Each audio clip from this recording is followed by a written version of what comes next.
Is the iQOO 11 Pro not coming to India? This and more in today's episode.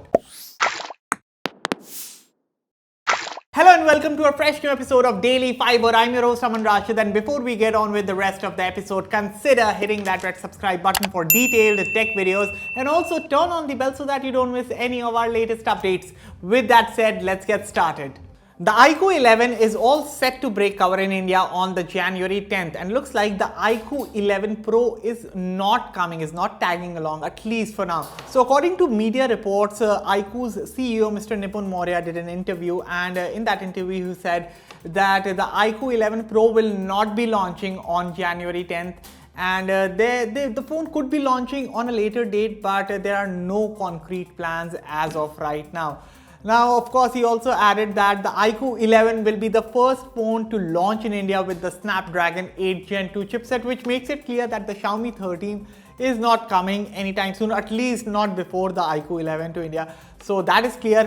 But otherwise also, the iQOO 11 is shaping up to be a solid upgrade over the iQOO 90. I mean, look at the specifications. There's a Quad HD Plus, a 144Hz AMOLED screen, there's 5000 mAh battery, 120 watt charging, 50 megapixel triple camera system. I mean, iQOO just needs to price this phone right to boost the sales of the smartphones, and anything around 45,000 rupees should be just about right for the iQOO 11. In my opinion, what do you think should be the price of the iQOO 11 whenever it launches in the Indian market? Let me know in the comments. Samsung is back to its old antics of trolling Apple for their iPhones. Now, one of the latest ads from Samsung focuses on the Galaxy Z Flip 4's design and how they're placing it like the Z Flip 4's design is so cool over the iPhone 14s of the world. But my question is that, is the design everything? I mean, of course, for the same price in India, about 90,000 rupees, you can go for the Galaxy Z Flip 4 and you can get the cool design, but you do take a toll on the battery life. But then for the same price, you can choose the iPhone and you get a great battery life, but the design is the same old general run of the mill. But at the end of the day, whatever suits you best, you should choose that one. But my question to you is that, which camp do you fall in? Are you team Samsung or are you team iPhone? And what do you think about this latest ad of the Samsung Galaxy Z Flip 4? Let me know everything in the comments. Well, the iPhone 14 design debate is an altogether different topic, deeper topic, and it's a rather subjective one. But one great aspect about the Apple iPhones, or for that matter Apple gadgets, that you just can't deny, is the fact that these gadgets come with some really great life-saving features. So of course, we have heard stories about crash detection feature saving people's lives, or we have heard stories about the emergency satellite feature saving people's lives. But in a recent report, both these features collectively saved 2 lives in California. So what really happened was that a car went off the side of the mountain and fell approximately 300 feet into a remote canyon, and soon after the accident, the iPhone 14 of one of the victims recorded a car crash and sent an emergency SOS to their emergency contacts. Since there was no cellular network connectivity around the accident site, the rescuers contacted the victims using satellite communication. So of course, the victims sustained some minor injuries. They are getting their treatment, but what an amazing feat. And also, for those who don't know, the crash detection feature is available for all the Watch 8 users across all countries, while the emergency satellite connectivity feature was first introduced in the US and Canada, and recently only it has been rolled out for iPhone 14 users in the Ireland, in the UK, France and Germany.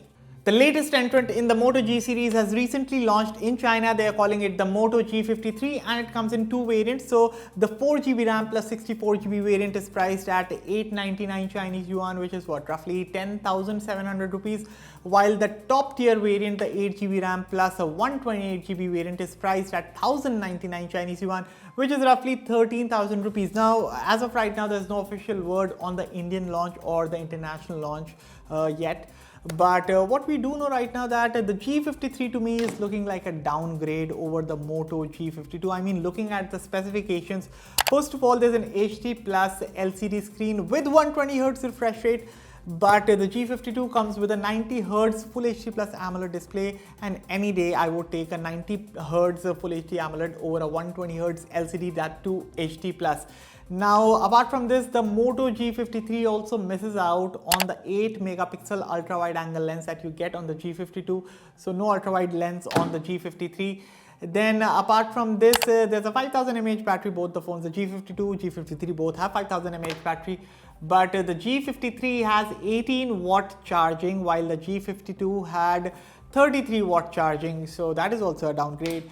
Now the G53 comes with an unspecified Snapdragon processor. I believe this could be the same Snapdragon 680 from the G52, so that is also looking like to be a repeat. So all in all, whenever this phone launches in India, I hope that Motorola prices it quite aggressively. But again, until things are official, we can't make a final judgment. Avatar 2 has released in theaters, and anyone who has watched the original movie, the first part of Avatar, they must be quite pumped and excited for Avatar 2, which is coming 13 years later. I'm sure box office records will be broken, but that doesn't change the fact that the ticket prices are quite high. So do you want to watch Avatar 2 for free? I mean, of course, you can pay for the ticket prices and watch the movie in theaters. That's your call. But anyone who wishes to watch the movie for free, here's a good one, a good tip for you. So visit goku.to, and the first thing you see on this website is the range of international movies and TV series available for free. Of course, Avatar 2 is also available here for free and in English and in a decent print. Plus, for those who think that OTT prices are too high for TV series and movies, well, there are so many paid OTT content from Netflix and Prime and the likes that you can watch for free on goku.to. And you just can't ignore all of this. So are you watching Avatar 2 for free tonight? Let me know in the comments. And with that, we have reached the end of this episode. So that was all for this edition of Daily Fiber. I'll catch you all in a fresh new episode next week on Monday. Till then, take care of yourself and thank you for watching.